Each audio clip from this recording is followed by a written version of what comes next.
viejo mundo es más pequeño. ¿Por qué?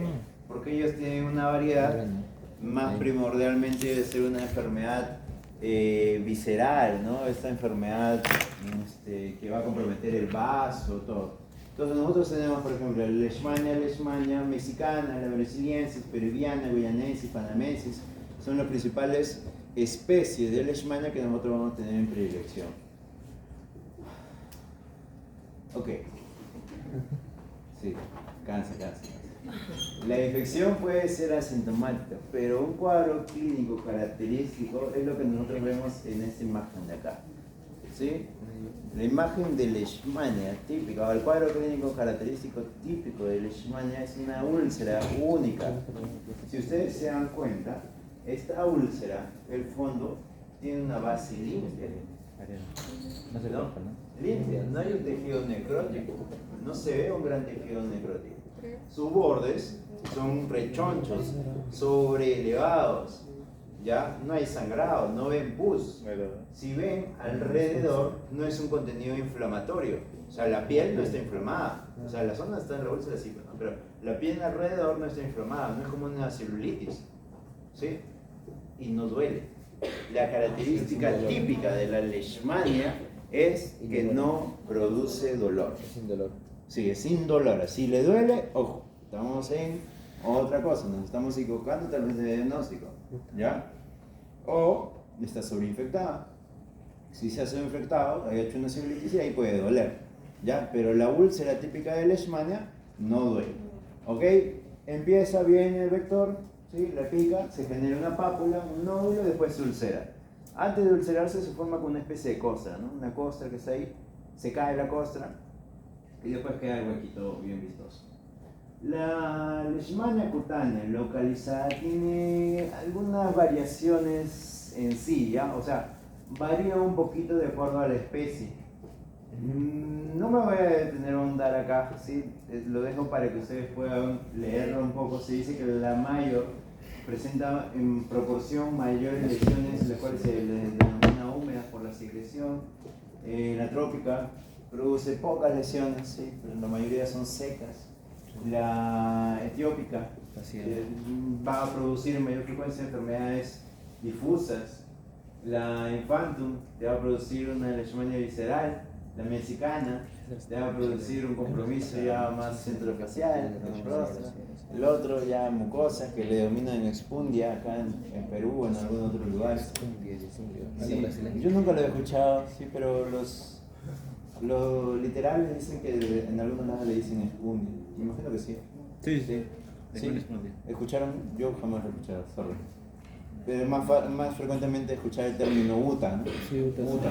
UTA sí es más frecuente, ¿no? Porque es una lesión única de piel. En cambio, la expundia vendría a ser la forma mucocutánea, ¿no? La que tiene compromiso mucoso, nasal. O sea, que está mal el término. O sea, es un término coloquial. No es un término aparte de... No es un término médico. Sí, O no sea, es un pero si término nadie médico. nos dice expundia, deberíamos estar refiriéndonos a la UTA. A la Claro, leishmania. si el paciente viene y te Es dice una expundia. expundia, pensarías en la UTA, ¿no? Pero una forma mucosa. Solo Mucosa. porque es brasileña. Claro, esa es la Brasilensis. expundia. A eso le llaman expundia. Leishmania brasileña. ¿Ya? Y la UTA le llaman a la lesión cutánea ulcerativa. Ahora, la leishmania recidivans se dice que luego de la lesión ulcerativa, donde aparece en ese contorno o en ese territorio de la lesión ulcerativa, comienza a producirse nuevas pápulas o nuevas lesiones. Es como que una recidiva de la enfermedad, ¿no?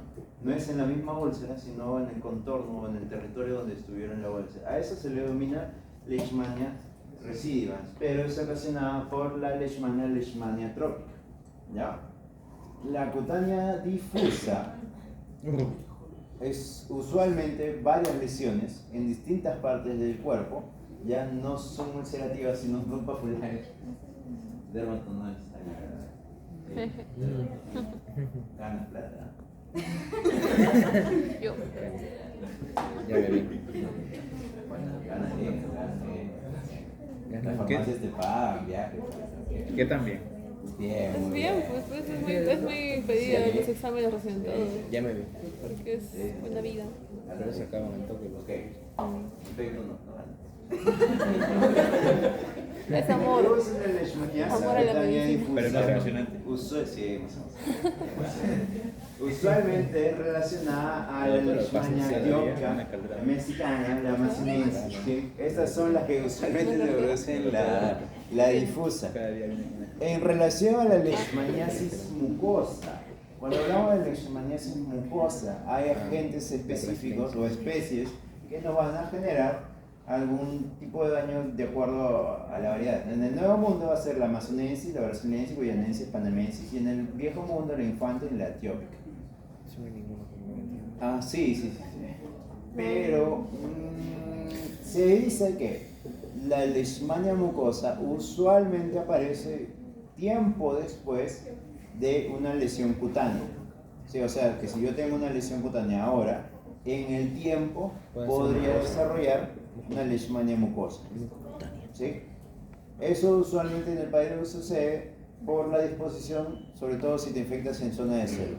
Si te infectas en zona de costa, es un poquito más difícil que suceda. ¿Ya? Y acá está, ¿no? Una lesión mucosa con destrucción de tabique, cavidad nasal.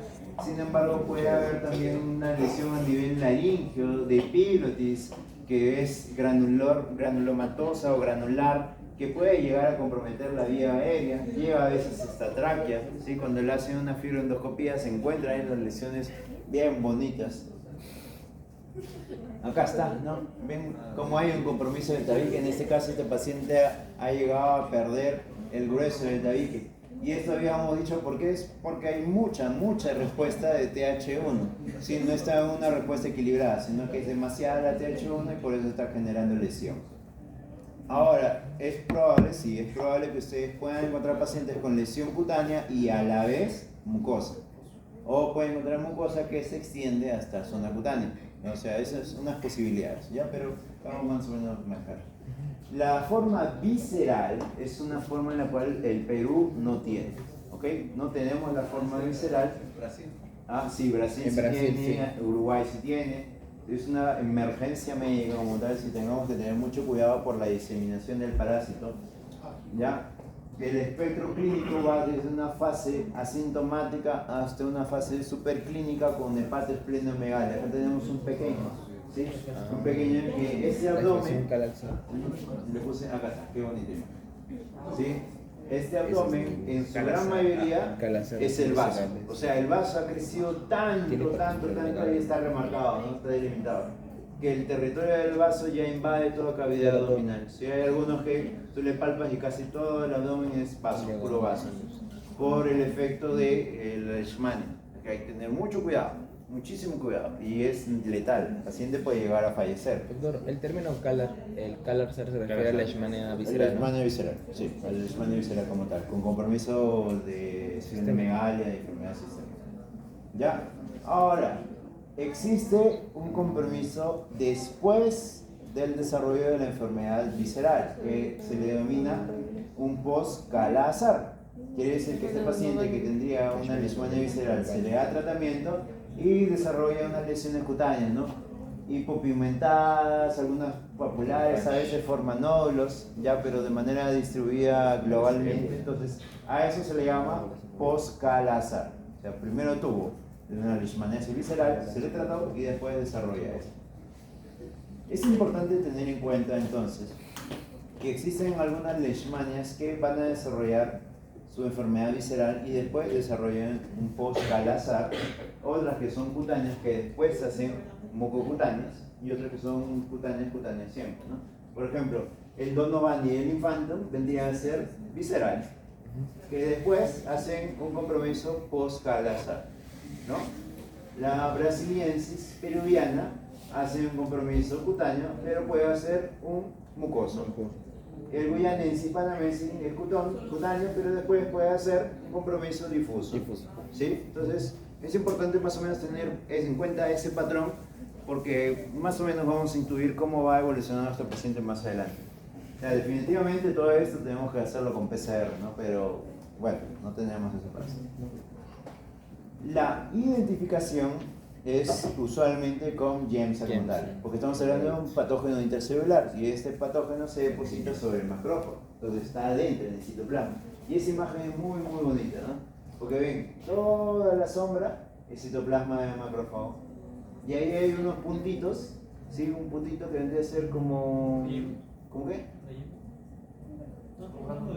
Vamos a agrandarlo. No llego, la verdad es que estoy muy chato. Ahí. Acá. Sí. ¿Ves un circulito y un botón que brota? Circulito y un botón que brota. Circulito y botón que brota. Todos esos son leishmanias. Sí, son los amastigotes de las leishmanias. O sea, quiere decir que este macrófago que está acá tiene bastantes amastigotes de leishmania. Ese es el diagnóstico como tal. Entonces tienen que observar a la leishmania para determinar el diagnóstico.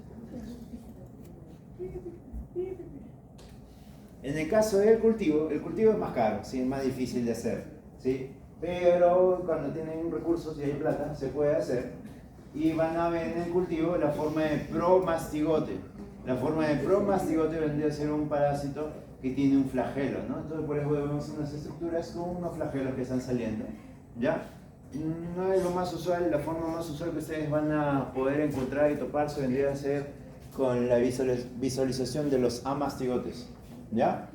¿Se puede hacer PCR? Sí, hay distintos métodos para hacer PCR. En el caso de la leishmania, la forma de tomar... A ver, tengo por acá. Déjame No tener. tengo. ¿Qué usa? Una úlcera. Arriba, bien. ¿De la lesión? Ya, ok, Ahí acá. está, pero... Ahorita es eso. Ya. Esa es la parte La forma de externa. tomar la muestra, en el caso que nosotros queremos visualizar el patógeno, Como la es técnica. tomar la muestra del borde Por eso el borde. interno de la úlcera, ¿sí? No se toma del medio, no se toma de afuera. Se hace un raspado del borde interno de la úlcera y ahí tenemos la mayor posibilidad de tomar o chapar a la mastigota, ¿sí? ¿Ah? Sí. Con una lanceta, punzan, raspa, lámina y se visualizan hierbas. Ya, de nuevo, avanzamos. PCR. Ok, PCR. Ya. Para hacer el PCR hay distintas metodologías, ¿sí? Si se dan cuenta, tenemos que raspar, hacerlo de doler al paciente. El PCR podría hacer incluso poniendo un papel toalla, se deposita sobre la úlcera. Pero no que no duele. No duele la úlcera. Pero no es que no tenga sensibilidad, el paciente tiene sensibilidad. Ya, la úlcera no duele. Es como la lepra que te quita la sensibilidad. Claro. Sí. Ya, perfecto. Entonces, se deposita un papel filtro, ¿sí? En la úlcera, después lo llevas a analizar con PCR y ya está. Lo otro, un hisopo, en el borde, separas, analizas PCR y ya está. ¿Ya? Pero tu forma es visualizar. Existen estudios inmunológicos como cuál, como el test de Montenegro, ¿no? El test de Montenegro es igual que el PPD, ¿no? Depositas la leishmanina en zona cutánea y ves a las 48 horas que debe haber reacciona. una pápula todavía formada por una que nos indican exposición, más no nos indican enfermedad activa. Sí, Por tu exposición a la leishmania. Exacto, exposición. Igual que la TB, ¿no? Que el PPD de la TB. Le das la PPD positivo, expuesto. Esto pues. Sí, se expuso. Pero no está. Ay, Doctor, una pregunta. En pacientes inmunosuprimidos, en este caso, ¿la forma con la que inicia esta forma diseminada o inicia con cutánea, luego mucocutánea, es posicionada? Depende de la inmunosupresión. ¿de qué ¿No? está? ¿De qué grado? Sí. La respuesta más adecuada depende del tipo de inmunosupresión. Pues hemos hablado, el paciente que debe tener una alteración de la respuesta de TH1, o sea, tiene mayor actividad TH2, ahí hace una enfermedad diseminada. Entonces tenemos que ver qué inmunosupresión hace que tengamos más TH2 y menos TH1. Ahí no dependería qué tipo de leishmania es, o sea, si es un ovani, Es que esos espectros tienen más frecuentemente asociados a una forma diseminada, pero no significa que los otros no puedan hacer. Ajá. excepto en inmunosupresión. Claro, el inmunosuprimido también puede desarrollar una forma diseminada, pero dependiendo de qué tipo de inmunosupresión. El tipo influye. ¿Ya? Ok, muy bien. Entonces, cuando nosotros vamos a tratar a un paciente, tenemos que caer en cuenta de quién estamos hablando. Si estamos hablando de una leishmaniasis visceral, cuidadito, cuidadito, salud, cuidadito, cuidadito, que se te va a ir el paciente, se te va a definir. Cuando hablamos de una leishmaniasis cutánea, mucocutánea, podemos aguantar un poquito, pero la leishmaniasis visceral tenga mucha cautela. Entonces, en el caso de la leishmaniasis visceral, nuestro objetivo es que el paciente no fallezca. Y en el caso de la leishmaniasis cutánea, mucocutánea, nuestro objetivo es disminuirle las complicaciones o la morbilidad. ¿Sí? Ya, ese va a ser nuestro objetivo. Cuando hablamos de leishmaniasis cutánea, tenemos que tener dos cuestiones diferentes. Una lesión complicada versus una lesión no complicada.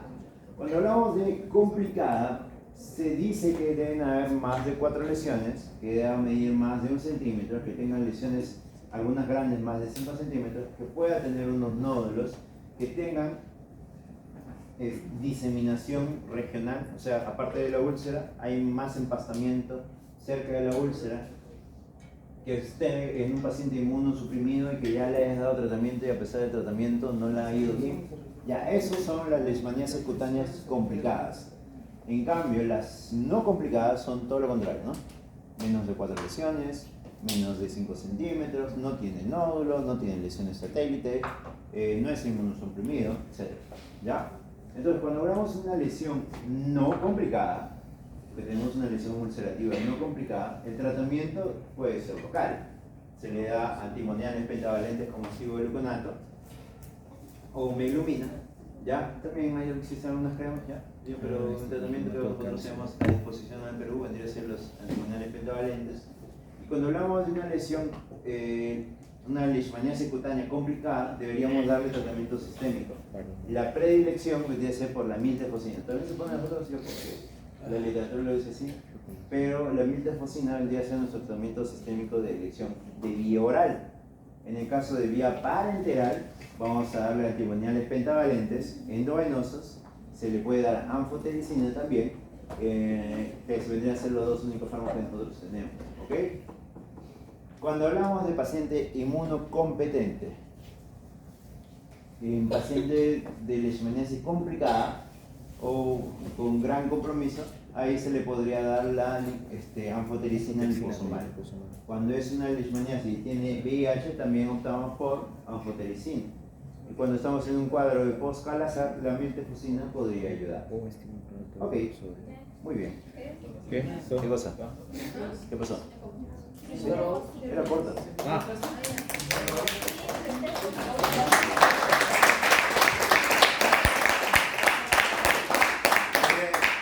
Ya, me cansé.